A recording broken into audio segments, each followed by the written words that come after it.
তুমি আমাকে মাফ করে দাও। সারাটা জীবন অন্যায় কাজ করেছি, সারাটা জীবন নাফরমানি করেছি। আমার কাছে কালেমার দাওয়াত কম আসে নাই, আমার কাছে কালেমার দাওয়াত কম আসে নাই, আমাকে লোকেরা কম বোঝায় নাই। ওগো আল্লাহ, তুমি আমাকে মাফ করে দাও। মাফ না করলে কোথায় যাব, কার কাছে যাব? বাবা যখন মারে তখন মার কাছে আশ্রয় নেওয়া যায়, মা যখন প্রহার করে তখন বাবার কাছে আশ্রয় নেওয়া যায়। বাবা মা যখন প্রহার করে তখন দুনিয়ার কারো না কারো কাছে আশ্রয় নেওয়া যায়। ওগো আল্লাহ, ওগো মালিক, তুমি যদি আমাকে মারো, তুমি যদি আমাকে আযাব দাও, ওগো আল্লাহ, কার কাছে যাব, কার কাছে গিয়া মাফ চাইবো? ওগো আল্লাহ, মেহেরবানি করে মাফ করে দাও। এইরকম কান্না করতেছে, কান্না করতেছে, চোখের পানি তার এমন ভাবে পড়তেছে, দাড়ি ভিজতেছে, দাড়ি ভিজে জমিনের মধ্যে চোখের পানি পড়তেছে, কান্না করতেছে। বান্দাটা কান্না করতে করতে করতে করতে আমার আল্লাহর কাছে এমন গ্রহণযোগ্যতা অর্জন করেছে, মহান আল্লাহ রাব্বুল আলামিন তার ডাকে সাড়া দিয়া তার জিন্দেগির সব গুনাহ মাফ করে দিয়েছেন। ওই বান্দাটা তাওবা করতে করতে করতে করতে হঠাৎ ইন্তেকাল করে। ইন্তেকাল হওয়ার পরে হযরত মূসা আলাইহিস সালাতু ওয়াস সালামকে মহান আল্লাহ বলে দিতেছে, পয়গম্বর মূসা, ও দুস্ত, দেখো অমুক জঙ্গলে আমার একটা পাগলা আশেক, আমার পাগলা একটা আশেক মারা গেছে। ওই আশেকটার জানাজা তুমি পড়াও, দাফন কাফনের ব্যবস্থা করো।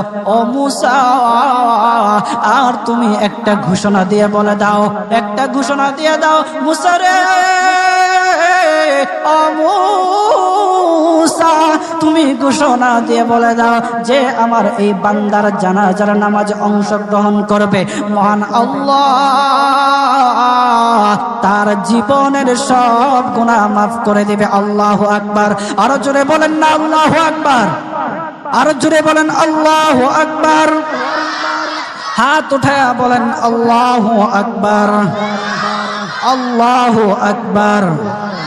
মুসলমান বাবাজি, গভীর মনোযোগ। হযরত মূসা আলাইহিস সালাতু ওয়াস সালাম একটা পাহাড়ের উপরে উঠলেন। পাহাড়ের উপরে ওঠার পর তখন ডেকে ডেকে বলতেছে, ও উম্মতেরা রে, আমার উম্মতেরা শুনো, আল্লাহ রাব্বুল আলামিন একটা সুসংবাদ দিয়ে দিয়েছে। আমার আল্লাহ রাব্বুল আলামিনের একটা আশিক একটা ওই অমুক জঙ্গলের মধ্যে মারা গেছে। ওই পাগলা আশিকের জানাজার নামাজ অংশগ্রহণ করো। যদি জানাজার নামাজ পড়ো তখন আমার আল্লাহ তোমাদের জীবনের সব গুনাহগুলি মাফ করে দেবে।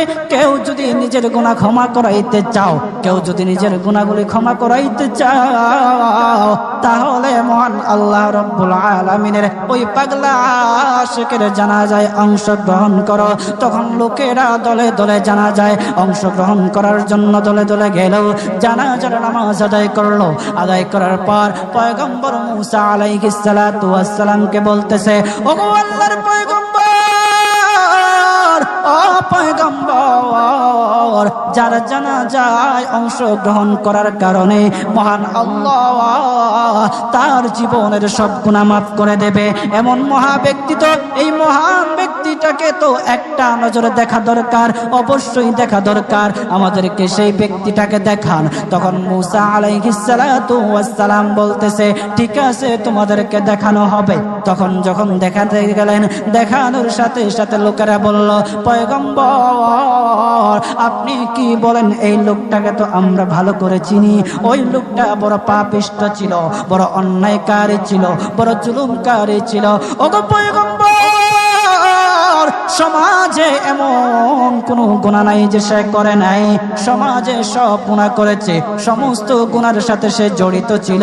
সে জড়িত ছিল, তার গুনার কারণে, তার গুনার কারণে আমরা অতিষ্ঠ হইয়া তার হাত পা বেঁধে আমরা তাকে জঙ্গলের মধ্যে ফেলে দিয়ে আসি।